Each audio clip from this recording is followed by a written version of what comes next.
Dudes and dudettes, how are you guys? This is Chazzy and welcome back to Telechazzy, the segment on this channel where I review the many television series that I watch over the years across many different genres. And today, in keeping in line with the Star Wars related content on my channel lately, I'm going to be bringing it back here to Telechazzy. The last time that I reviewed anything related to Star Wars was like over a year ago when I did the first 2 volumes of Clone Wars on Cartoon Network, 2003, man. It was a long time ago in a galaxy far away. And today I'm bringing it back, baby, but I'm going to review something a little bit more modern on Disney Plus, which is Star Wars The Bad Batch. I literally finished watching it last night, by the way, the final season, so it's still kind of fresh in my mind, but there was a gap between seasons 2 and 3, right? So I'm going to be condensing all 3 seasons here in my little review. This show ran from 2021 to 2024, and across the 3 seasons there were 47 episodes in total, and as far as I know, the 3rd season is the final one. They're not going to be doing any more, so Dave Filoni can just retire now. He was the creator, the grand apprentice after George Lucas. Now essentially this is a spin-off to the original Star Wars the Star Wars Clone Wars animated series that ran for 7 seasons. So now we basically follow the aftermath of, Order 66, the fall of the Republic and whatnot, in the end of the Clone Wars. We follow mostly a squad of unique soldiers, called Clone Force 99, who have unique abilities, and they are they were able to not only resist Order 66, but also go on the run from the Galactic Empire. The early days of the Empire, is where this series picks up, right? So it seems, we get like this whole amazing backstory about other things, right? So it's very satisfying to watch, but it does get a little episodic. The episodes range anywhere from 23 to 33 minutes long, but some of them feel a lot like filler. Like, it's like they don't really add too much to the story, so it can get a little dull sometimes, but it is still largely entertaining if you know what Star Wars is like. And I believe the end of the series, the last episode in season 3, which is 50 minutes long, it sets up Star Wars Rebels, if I'm not mistaken. So, everything connects. It's all this huge shared universe. And I understand that Bad Batch was very interesting for many different reasons. It did give us a lot of really good lore for the series, right? The direction that Disney is taking it in, which is pretty well. It's really well received, and the animation was amazing. The voice dialogue, it was really great, right? Even though we have one actor, D. Bradley Baker voicing pretty much everybody, but still very entertaining anyway. So I think it's nice. We do also meet Omega, who is a young female clone who joins the Bad Batch, right? For some reason they pronounce her name as Omega. I don't know, I see her name and I read Omega, but whatever. I guess I'll have to call her Omega for the sake of continuity, right? So very good show, very entertaining, although like I said, a bit too threadbare sometimes, gets episodic, but at the end of the day, it's still very entertaining. So now, before I continue and talk a little bit about the plot, summarizing all 3 seasons in one, the synopsis, let's take a look at a clip here, first from season 1.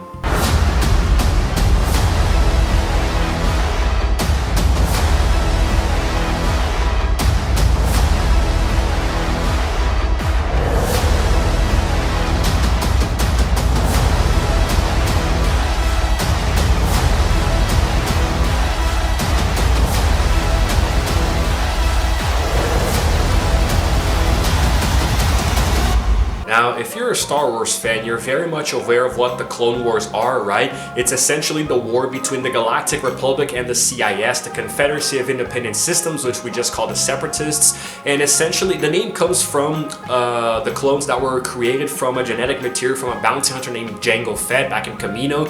And essentially, Clone Force 99 are defective clones who have genetic mutations that essentially allows them to do better on the battlefield. So we have Hunter, who's really good at, hunting, tracking and all of those things. Then we have Wrecker, who is the big guy, the hulking behemoth with a lot of physical strength and likes to blow stuff up.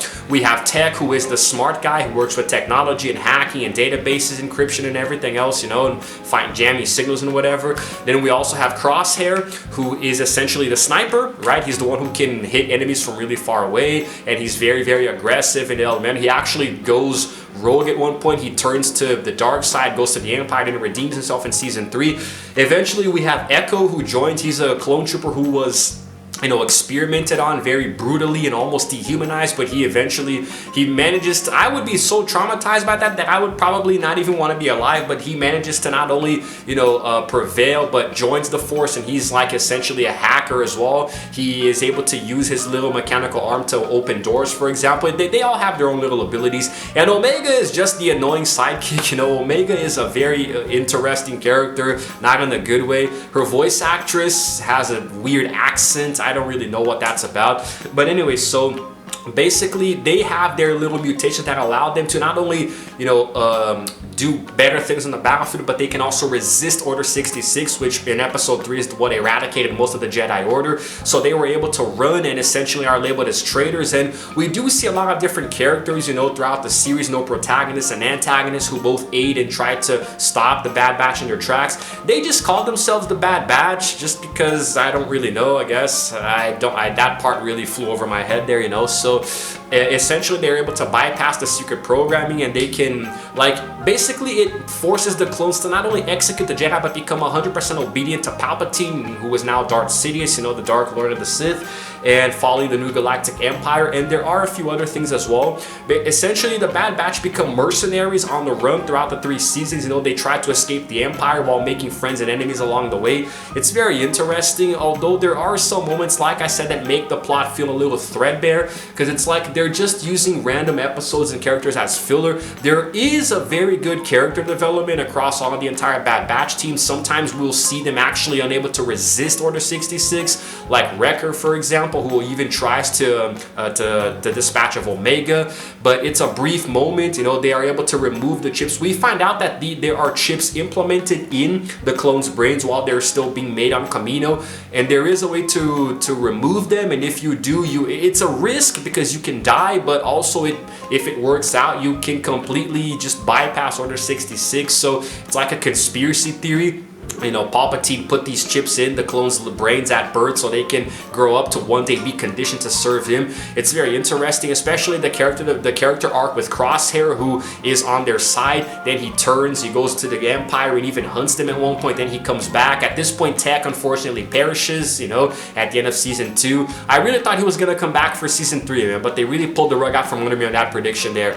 The series tells the stories of other clones as well following the end of the Clone Wars, and some of them begin to question Order 66. Like they were able to not only resist it but also put into perspective, why am I doing this? There is an overlapping theme all over the place of good soldiers following orders, and it does play around with this idea very much, how even certain higher ranking officers like Rex, for example, can essentially defy the orders and go against it, but the Empire immediately labels these clones as traitors and go after them. So it's some really heavy stuff, man. It's really complicated. So also, the Empire essentially phases out the clone army in favor of the conscripted stormtroopers. So we also see that as well. Even the armor changing a little bit to match the theme that we see in the original trilogy with the stormtrooper armor. Somebody is making barbecue. I smell barbecue. I'm getting really hungry now. My God.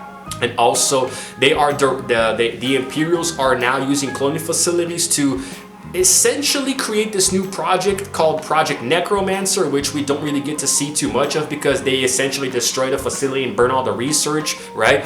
But it is somewhat connected to the rise of Skywalker and explains how Palpatine was able to resurrect himself as a clone. I thought that part was actually really stupid, but I'm not talking about Rise of Jedi now. So then at the very end we see a little nod to Project Stardust, right, which I imagine is going to be explained in a different series altogether. But that's essentially it, and I guess that's all I can say about the plot for now. So before I talk a little bit about the cast, the characters and whatnot, let's take a look at a clip now from season 2. We are not the enemy. The Empire seeks to establish peace and order throughout the galaxy. Peace? Peace was never an option. We're soldiers. We do what needs to be done. Move! You know what makes us different? We make our own choices. And now on to the cast, right? It's very short because I'm only going to talk about the main cast and the recurring, so Well, I mean, we have D. Bradley Baker voicing literally everyone. The guy not only voices the entire Bad Batch, but also many other clone troopers and sergeants, you know, captains and whatnot, you know, it's like admirals. The guy has a very dynamic voice, and it's weird because while watching the 3 seasons of Bad Batch, I would never have imagined that it was the same voice actor for all of them. I really did not notice that at all. So maybe he just does it, maybe he has slightly different, like the voices did seem different, but now that I know that it was the same actor for all of them, there probably are some similarities here and there, but dude, such a dynamic voice. He did a lot of work in the Clone Wars as well, so it's crazy, you know? This guy is really, really crazy. I don't know how he pulls it off. He also voiced, you know, Barton Colbert, who was an Imperial Admiral as well. Freaking insane, dude. He also voices the Lurka, the little animals. Then we have Michelle Ang. Michelle Ang? Is that how you say her name? Michelle, yeah, probably from Avatar, Ang, as Omega, or Omega, rather.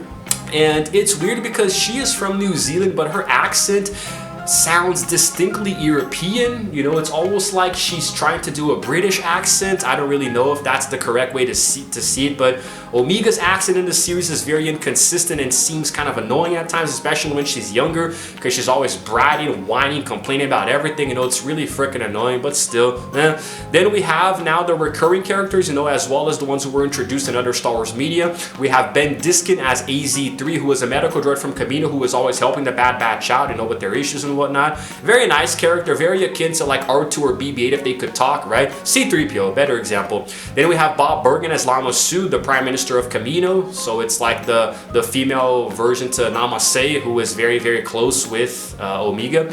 And, oh, speaking of which, Gwendoline Yu as Namaste, right, who is the chief scientist in charge of the cloning process, right, who at a key moment we see that she's more of a protagonist than an antagonist. You see that she's actually trying to help, you know, the Bad Batch and escape the Empire. Then we have Stefan Stanton as, okay, here we go. He plays Grand Moff Tarkin, who's a high-ranking Imperial officer. I don't think he's a Grand Moff yet, it's just Tarkin.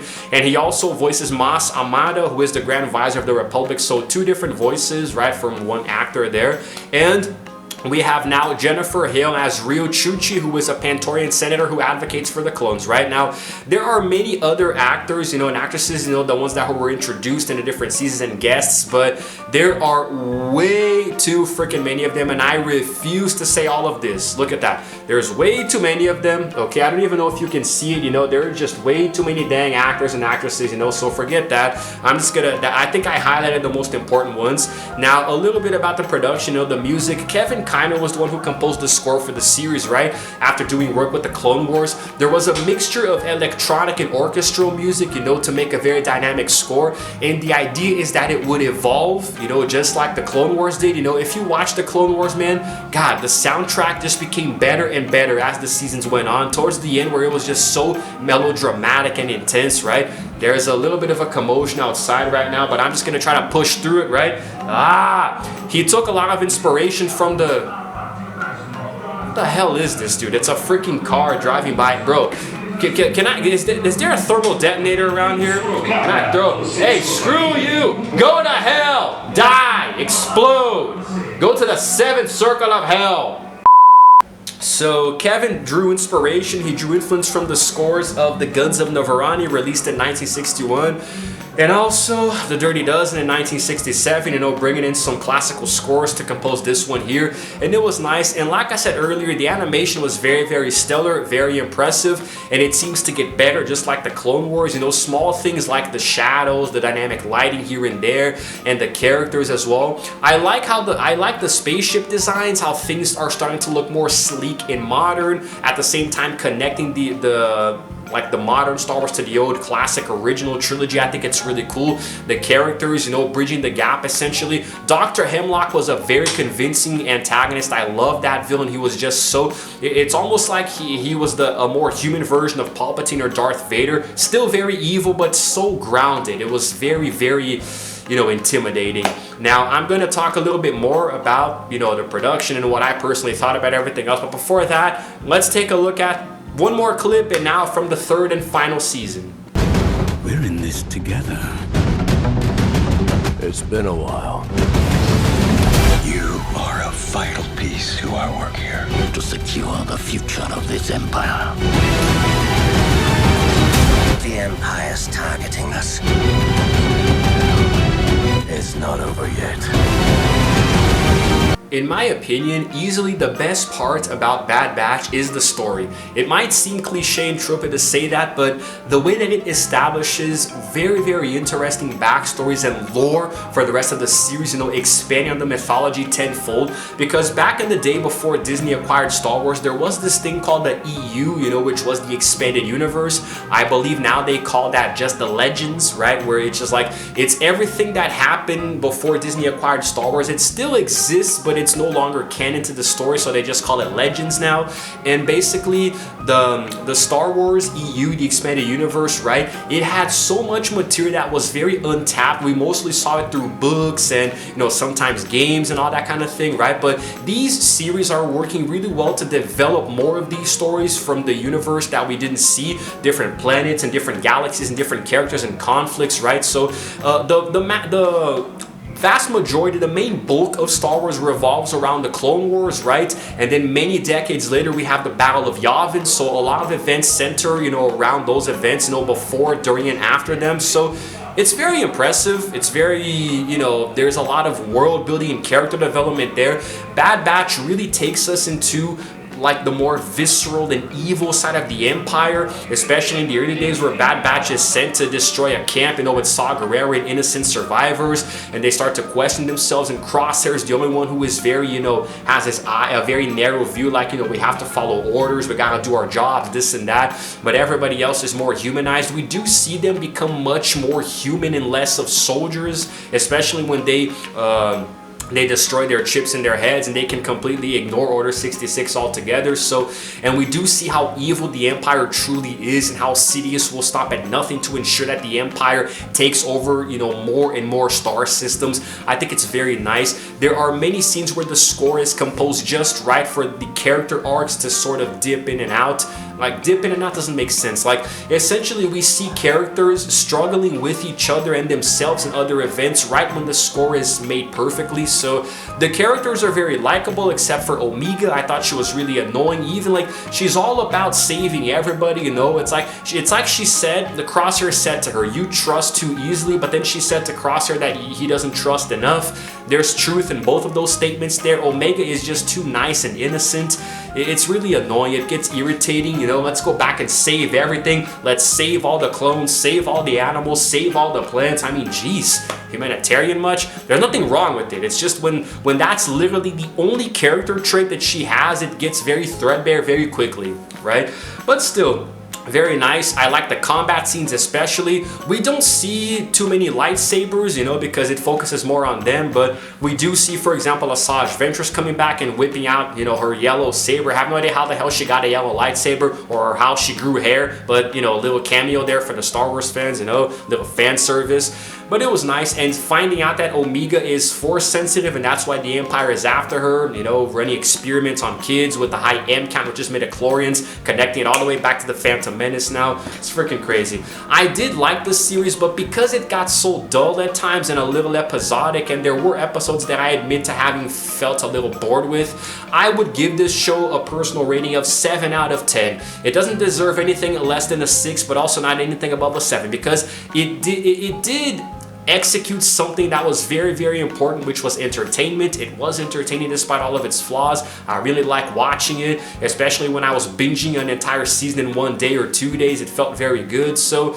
it's nice. And it did establish quite a few interesting plot lines that I think are very essential for Rebels, right? So I believe Rebels was released first, but canonically speaking, the story of Rebels happens afterwards, so, you know, that's why I'm watching these in this order here right now. So yeah, dude, trying to look if I have anything else here, but nope, that's essentially it. That's all I wanted to share with you guys.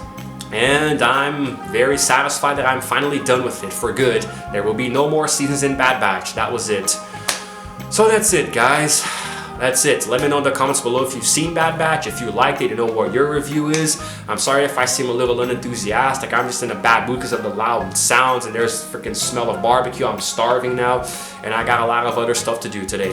So if you happen to like this video, please go ahead and give it a like and also subscribe to my channel because I release videos every single day. And while you're at it, hit the notification bell too so you can know exactly what time I upload. And it's all good.